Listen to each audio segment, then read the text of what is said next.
trzymaj się.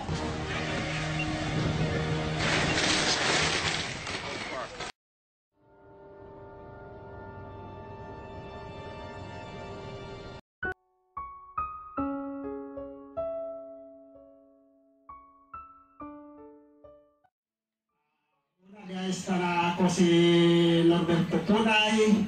Sa ako nga na-disgrasya sa duha ka fishing boat nga diin naipit ako dito sa Papua New Guinea. Tulo ka buwan ko na kumpain dito sa Manila. Sa dihang na kumpain ko dito, dili ko ka lingkod, dili ko ka tindog, o maglisod ko sa ako ang pagbawas kay labi na sa akong pag-ihi, dili ko kabakod sa akong hidaan o paglingkod nga dili ko butang ning support nga brace sa ako ang likod, sa ako ang spine ako nalubag o nakang-agyog maayo. Dili ko kalihok, nagperminti lang ko higda tulid akong tiil. Mao to nga sa advice niya sa doktor sa ako nga diin para makatindog ko, himuan ko nila aning bris para makatindog-tindog ko. Nagdesisyon ang doktor nga kuhanan ko niyang bakal, takdan ko niyang bakal diri sa likod para lingkod ko, makatindog ko nga di na magamit aning support nga gihimo nila sa ako. Pero tungod sa amo ang kalisod, tungod kay dako makayo pangayo ang doktor, sa bakal lang daan ibutang sa ako ang likod, sobra do 20 mil, wala pa'y labot sa ospital nga bayranan ako ug sa ubang pang mga tambal. Moto nga sa kalisod na mo, wala na lang ko magpa-operahin uli ko diri sa Ginsan.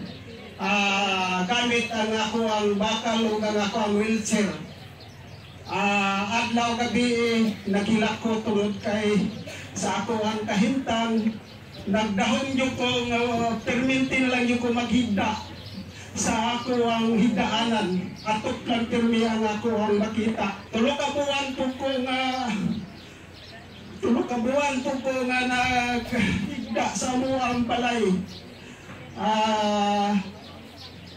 Inatiman sa ako ang asawang mawala nga nag-ampo ko sa Ginoo. Nag-ampo ko nga ito kaniya nga unta, Lord, itabangan mo ta ako Ginoo, nga unta makatindog pa ko, makalakaw pa ko. Adlaw gabi ang akong pag-ampo nga ito sa Ginoo nga unta. Adunay mga butang, adunay mga tao, nga gamiton unta niya tungod sa ako ang kahintang.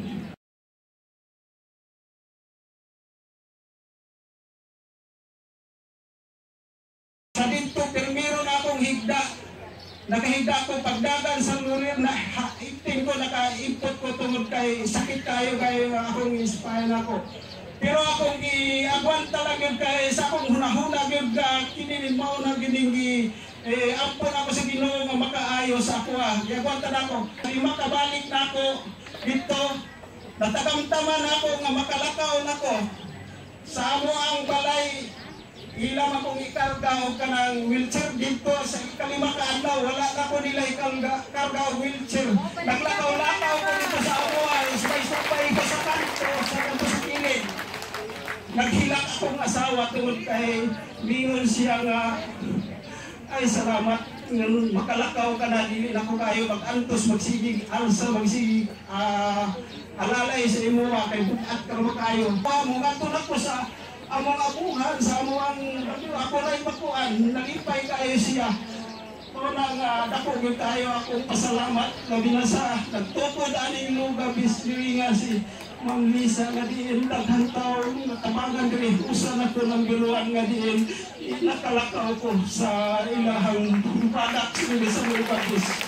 Daghang mga parahilot-hilot sa ako pero wala gyud ko makalakaw. 5 lang ka adlaw nakalakaw ko sa lugar pagari na ko sa lugar. Kaya mo nagkiung-kiung ko di inyo